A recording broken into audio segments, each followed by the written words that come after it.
यशस्वी जायसवालने मुंबईची सोबत सोडून गोव्याच्या टीम मध्ये सामील होणं पसंत केलं आहे। सध्या IPL सुरू असताना रणजी व देशांतर्गत होणाऱ्या इतर क्रिकेटच्या सामन्यांची चर्चा होतीये, ज्याचं कारण आहे यशस्वी जायसवाल। यशस्वी जायसवालने 1 एप्रिलला मुंबई क्रिकेट असोसिएशनला पत्र लिहित मुंबईची टीम सोडून गोव्याकडून खेळण्याची इच्छा व्यक्त केली आणि मुंबई क्रिकेट असोसिएशनने सुद्धा लगेच त्याची विनंती मान्य केली।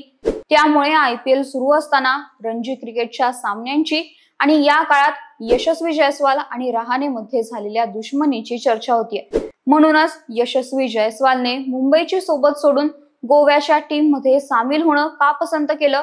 अजिंक्य रहाणे व यशस्वी जायसवाल मध्ये काय वाद होते ते जाणून घेऊयात आजच्या या व्हिडिओमधून। नमस्कार, मी श्रेया, तुम्ही पाहताय महाराष्ट्र कट्टा।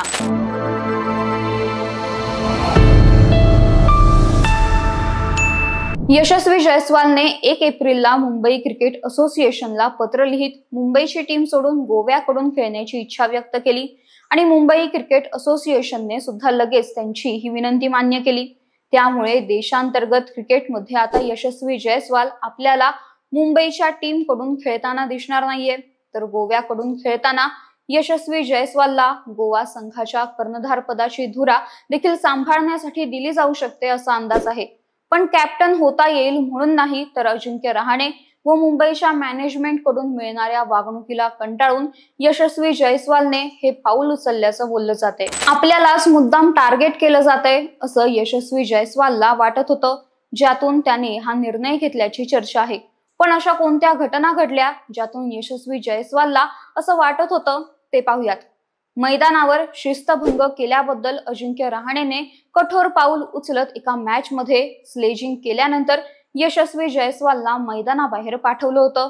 जायसवाल साऊथ झोनचा फलंदाज रवी तेजाला स्लेजिंग करत होता। या दरम्यान यशस्वी त्याच्या मर्यादा ओलांडतोय असं रहाणेला वाटलं आणि त्याने यशस्वी जायसवालला मैदानाबाहेर पाठवलं। तर आपल्याला झालेल्या या शिक्षेनंतर जायसवालने दुसऱ्या इनिंग मध्ये 323 चेंडूंमध्ये 30 चौकार आणि 4 षटकारांचा पाऊस पाडत 265 रन्स केले आणि त्याचं महत्व दाखवून दिलं। मात्र तरीही गोष्टी सुरळीत झाल्या नाहीत। मॅनेजमेंट कडून सतत टाकला जाणारा दबाव यामुळे यशस्वी अगोदरच नाखुश होता।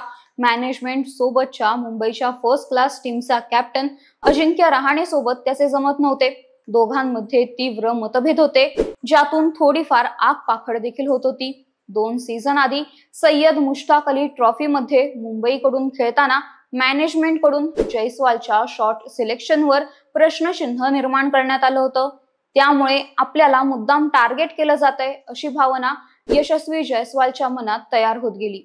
अशातच मुंबई आणि जम्मू काश्मीर मध्ये झालेल्या रणजी सामन्यात यशस्वी जायसवाल आणि रोहित शर्मा दोघे खेळत होते, ज्यात यशस्वी जायसवालने खराब प्रदर्शन केलं। परिणामी जम्मू काश्मीरच्या टीमने मुंबई विरुद्ध दणदणीत विजय मिळवला।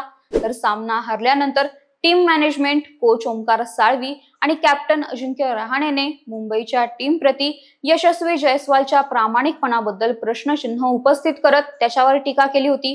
एका मॅच मध्ये खराब प्रदर्शन केल्यामुळे आपल्या प्रामाणिकपणावर शंका उपस्थित झाल्याने यशस्वी दुखावला गेला। त्याने रागात कॅप्टन रहाणेच्या किट बॅगला लाथ मारली होती आणि गोष्टी अजूनच फिसकटत गेल्या। या सगळ्याला कंटाळून अखेर यशस्वी जायसवालने मुंबईची टीम सोडण्याचा निर्णय घेतला असा अंदाज आहे। तर गोव्याच्या संघात कॅप्टन्सी मिळणार असल्याने जायसवालने मुंबईचा संघ सोडल्याचं सांगण्यात येत आहे। मात्र टीम मॅनेजमेंट व रहाणे सोबतच्या वादाच्या पार्श्वभूमीवर यशस्वी जायसवालने घेतलेला हा निर्णय, मुंबई क्रिकेट असोसिएशनने तात्काळ त्याला दिलेली मंजुरी, या सगळ्या गोष्टी पाहता मुंबईच्या संघातून बाहेर पडण्यामागे गोव्याचं कर्णधार पद नाही, तर मुंबईच्या मॅनेजमेंट सोबत असलेले वाद हे कारण आहेत असा अंदाज अनेक जण लावत आहेत। तर यावर तुमचे मत काय? यशस्वी जायसवालच्या मुंबईच्या संघातून बाहेर पडण्याच्या निर्णयामागे गोव्याचं कर्णधार पद का मुंबई सोबतचे वाद, नक्की काय कारण आहे यावर तुम्हाला काय वाटतं ते कमेंट करून नक्की सांगा आणि या व्हिडिओला लाईक, शेअर आणि महाराष्ट्र कट्टा या आमच्या YouTube चॅनलला नक्की सबस्क्राईब करा। धन्यवाद।